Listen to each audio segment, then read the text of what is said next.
Latar belakang masalah, pertumbuhan ekonomi merupakan suatu upaya oleh negara dan warganya melalui peningkatan kapasitas produksi untuk mencapai penambahan output per kapital dalam jangka waktu panjang yang diukur dengan menggunakan produk domestik bruto atau BDP maupun produk domestik regional bruto atau PDRB dalam suatu wilayah. Penciptaan kesejahteraan masyarakat yang dilihat dari peningkatan pertumbuhan perekonomian dan meratanya distribusi pendapatan serta ratanya ketersediaan lapangan kerja di berbagai wilayah menjadi tujuan utama dari pembangunan atau pertumbuhan perekonomian. Tenaga kerjaan yang tidak memadai akan menyebabkan peningkatan angka pengangguran, sehingga menghambat pertumbuhan ekonomi. Semakin rendah kemampuan ketenaga kerjaan dalam menyerap tenaga kerja, semakin tinggi pula angka pengangguran yang terjadi. Pengangguran memiliki dampak yang signifikan terhadap perekonomian Indonesia. Baik secara langsung, pengangguran mengurangi produktivitas dan pendapatan masyarakat yang berdampak pada penurunan konsumsi dan investasi secara tidak langsung.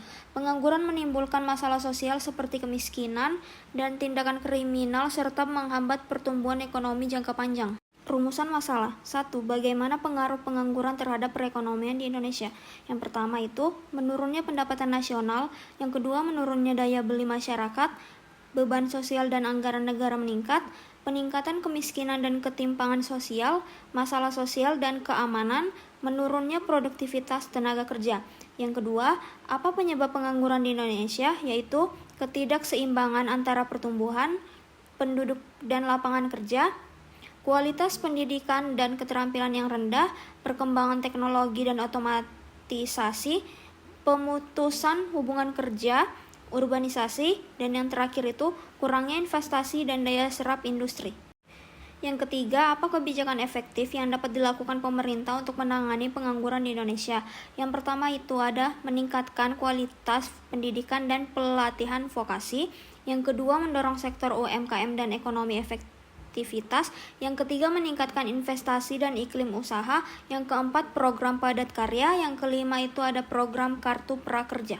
Tujuan untuk menganalisis pengaruh pengangguran terhadap perekonomian di Indonesia, untuk mengidentifikasi berbagai penyebab pengangguran di Indonesia. Ketiga, untuk mengevaluasi dan merumuskan kebijakan yang efektif dalam menanggulangan pengangguran oleh pemerintah di Indonesia. Batasan masalah. Yang pertama, menganalisis pada ruang lingkup nasional, yaitu pengangguran di Indonesia secara umum. Yang kedua, mengkaji jenis pengangguran. Yang ketiga, dampak pengangguran terhadap perekonomian yang dianalisis terbatas pada pertumbuhan ekonomi, indeks pembangunan manusia, ketenaga kerjaan, dan daya beli masyarakat. Yang keempat, fokus kebijakan yang dianalisis adalah kebijakan dari pemerintah pusat, tidak termasuk kebijakan daerah secara spesifik.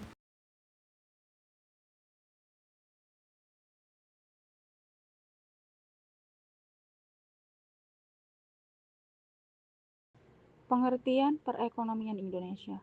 Perekonomian Indonesia merujuk pada seluruh aktivitas ekonomi yang terjadi di Indonesia, mencakup berbagai sektor seperti industri, pertanian, perdagangan jasa, dan lainnya.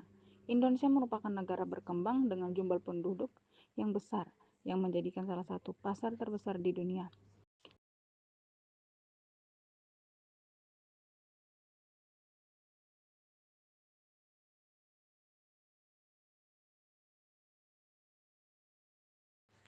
Faktor-faktor yang mempengaruhi pertumbuhan ekonomi Indonesia. Pertumbuhan ekonomi Indonesia dipengaruhi oleh berbagai faktor, baik internal maupun eksternal. Faktor-faktor ini termasuk dalam sumber daya alam. Sumber daya alam Indonesia akan sumber daya alam seperti batu bara, minyak, gas, kelapa sawit, karet, dan hasil pertanian lainnya. Eksploitasi sumber daya alam ini telah berperan besar dalam perekonomian Indonesia, tetapi juga memunculkan tantangan terkait keberlanjutan dan dampak lingkungan. Selanjutnya ada investasi. Investasi baik dalam bentuk investasi domestik maupun asing sangat penting untuk menciptakan lapangan kerja, meningkatkan produktivitas, dan memperbaiki infrastruktur kebijakan pemerintah yang mendukung iklim investasi, seperti pengurangan hambatan administratif dan peraturan yang lebih transparan, turut mempercepat pertumbuhan ekonomi. Tenaga kerja. Jumlah penduduk Indonesia yang besar merupakan keuntungan sekaligus tantangan. Indonesia memiliki angkatan kerja yang besar, tetapi kualitas pendidikan dan keterampilan tenaga kerja perlu terus ditingkatkan untuk mendukung pertumbuhan ekonomi yang berkelanjutan. Program pelatihan dan pendidikan vokasi memainkan peran penting dalam menciptakan tenaga kerja yang kompeten. Infrastruktur. Infrastruktur yang baik seperti jalan, pelabuhan, dan fasilitas energi sangat mendukung kelancaran distribusi barang dan jasa. Pemerintah Indonesia semakin fokus pada pembangunan infrastruktur untuk mempercepat laju pertumbuhan ekonomi, terutama di luar Jawa.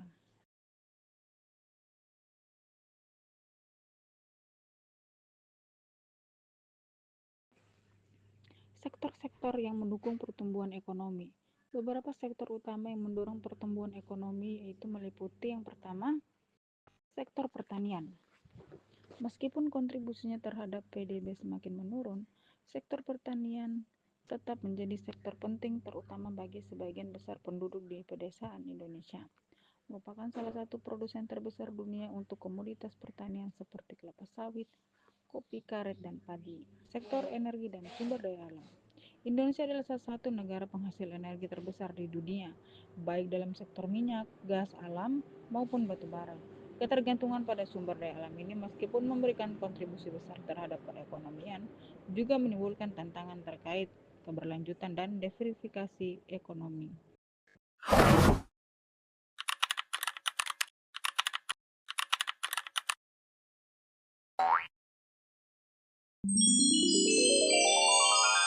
Definisi ketenagakerjaan.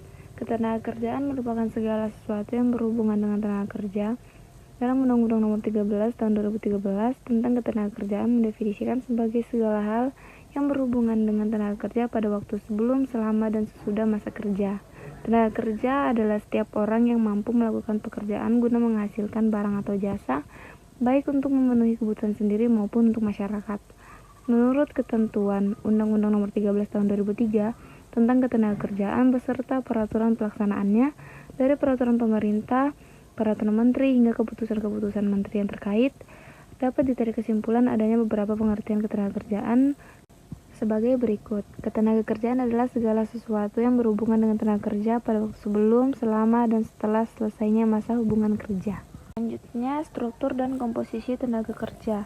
Dalam studi kependudukan tenaga kerja dikenal dengan istilah manpower atau yang dalam bahasa Indonesia diartikan dengan tenaga kerja atau sumber daya manusia, di mana pada istilah ini tenaga kerja yang berumur 15 tahun ke atas dianggap mempunyai potensi untuk bekerja dengan produktif dan konsep telah terjadi penyesuaian menurut ketentuan internasional. Peran ketenagakerjaan dalam perekonomian. Yang pertama itu pendorong pertumbuhan ekonomi, yang kedua penggerak inovasi, yang ketiga peningkatan kualitas tenaga kerja, keempat penggerak produksi dan distribusi, kelima peningkatan keterampilan.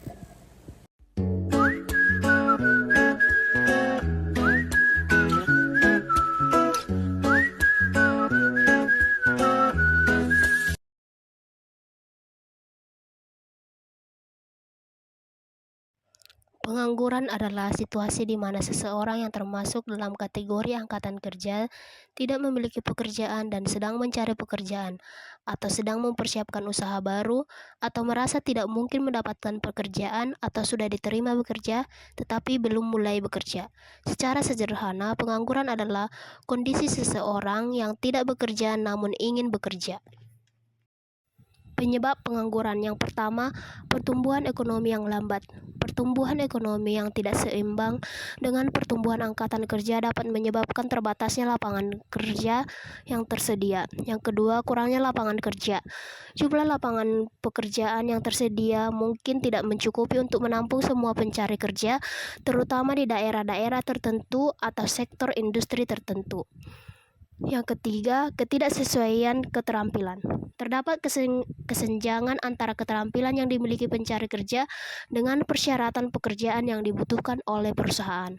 Yang keempat, kemajuan teknologi. Automatisasi dan penggunaan teknologi dan dapat menggantikan tenaga kerja manusia di berbagai sektor. Yang kelima, pertumbuhan penduduk yang cepat. Pertumbuhan penduduk yang pesat dapat meningkatkan jumlah angkatan kerja, tetapi lapangan pekerjaan mungkin tidak bertumbuh secepat pertumbuhan penduduk. Jenis-jenis pengangguran. Yang pertama, pengangguran friksional. Terjadi karena adanya waktu jeda antara pencari kerja yang baru lulus atau berpindah pekerjaan dengan mendapatkan pekerjaan baru.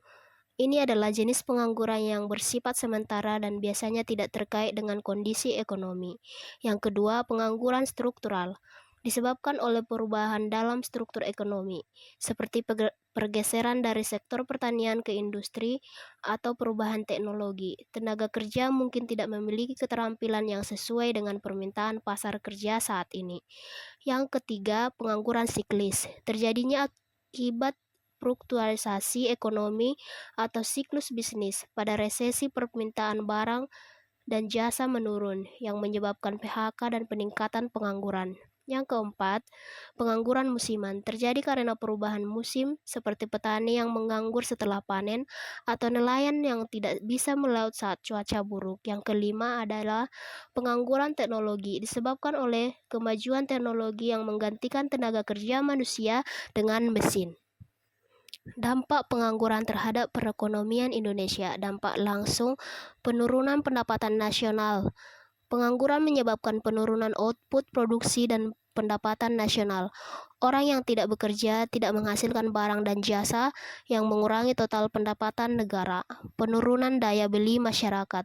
Pengangguran mengurangi kemampuan masyarakat untuk membeli barang dan jasa yang pada gilirannya dapat menurunkan permintaan dan menghambat kegiatan ekonomi. Penurunan penerimaan negara. Karena pendapatan masyarakat menurun, penerimaan negara dari pajak juga akan berkurang, terutama pajak penghasilan.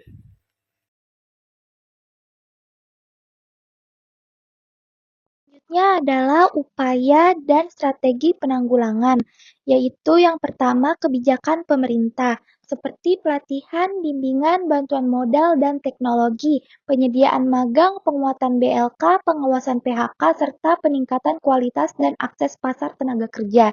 Yang kedua, yaitu peran dunia usaha dan pendidikan, seperti pendidikan dan pelatihan kewirausahaan untuk menciptakan wirausaha baru dan mengurangi pengangguran.